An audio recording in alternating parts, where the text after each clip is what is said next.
Now, I mean, that again started with that intro riff. That riff. Yeah, that's basically based on the whole song. It's the riff. Yeah. The whole song was the riff. Came up with some nice chords change under it, and we rewrote the chorus on that.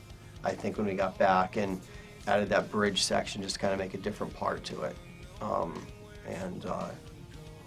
But again, that's the beauty of Pro Tools. You can take the song, cut it right there, spread it open, put click track there, and put a whole different part there.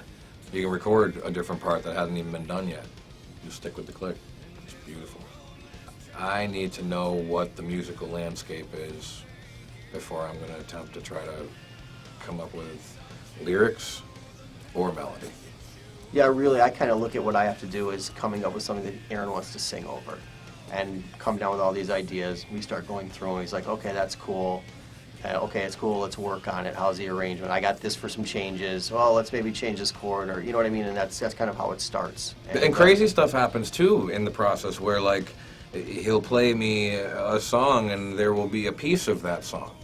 Where it's been the bridge sometimes. It's been the chorus ending up being the verse and restructuring the whole. I mean, there's always, it's not always the song as a whole. You gotta be able to hear something sometimes within and usually it. When you have those parts, you can kind of move things around and make it into again Pro what you Tools. want.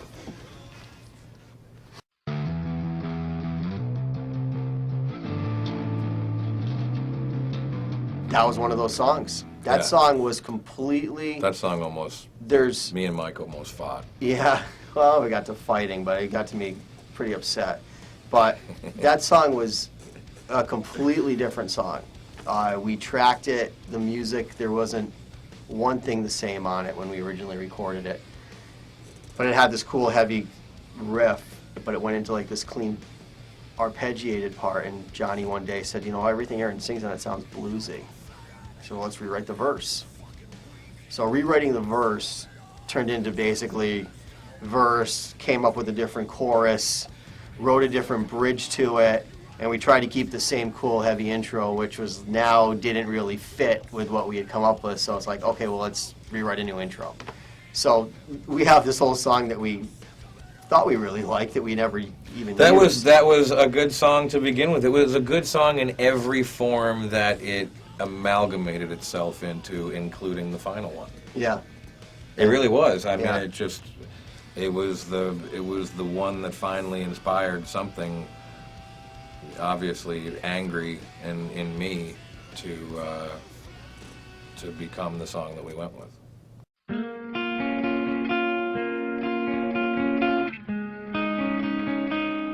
So Something to Remind You is a song that it was an idea that he played very early on in the creative process before we started recording, that I instantly started singing over and really liked it, but we just kind of backburnered it until well, basically you were off doing your solo stuff. No, I wasn't. And I remember it was later on, and I said to Johnny, I said, remember that song that Aaron really liked? I said, we had some time. I said, let's just try and put it together. Let's just try. I don't think it had a chorus to it. So well, that goes right along with what I said of it being backburnered. No, absolutely. And that's what I'm saying. I remember that's when we put it together way later on, and he played it for you. Yeah. Shenanigans. Always.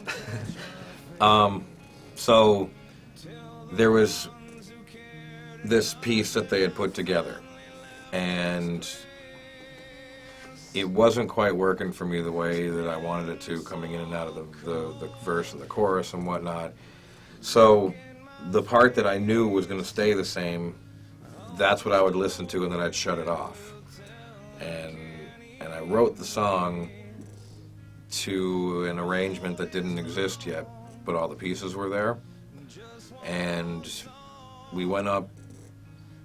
I wrote it while my wife was in the bathtub, and I was just kind of sitting there at the vanity with my iPad and an earbud, and I wrote it in about 15 minutes. And she went to bed, and I went up to the studio, and I told Johnny K what it was that I needed him to do in the arrangement. He fixed it. I sang the song once, and that's it. Yeah, that's the song that you hear on the. And some believe that no good deed